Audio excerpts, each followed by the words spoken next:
Full of sound and fury and signifying confusion.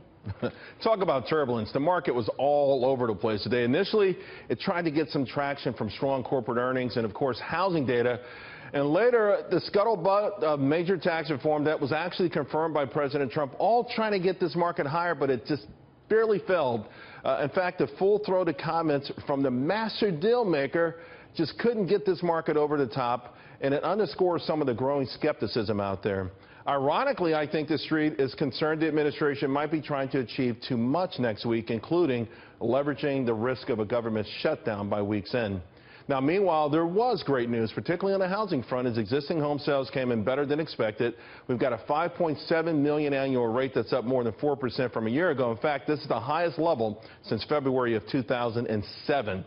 So the street yawned at the news, but make no mistake, this week's stock winners speak to an economy that should not be ignored because of political intrigue. Consumer discretionary winners this week were led by AutoNation. Financials were led by regional banks like KeyCorp.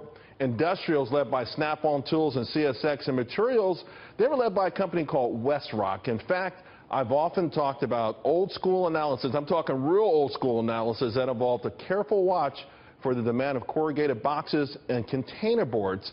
I think we're at an inflection point with that same group right now, and WestRock is the stock you want to own to be a beneficiary of that. I should also be finished with my special retail and pet investing report. Anybody with a pet should be interested in this. I'll help you pay those doctor bills, wstreet.com, the veterinarian bills. Go there over the weekend. The report will be ready by Monday. By the way, next week, earnings season really gets into the thick of it. We've got 180 S&P names reporting, including the biggest names in tech. Washington, D.C. may grab all of the attention, but the markets will be speaking very loud.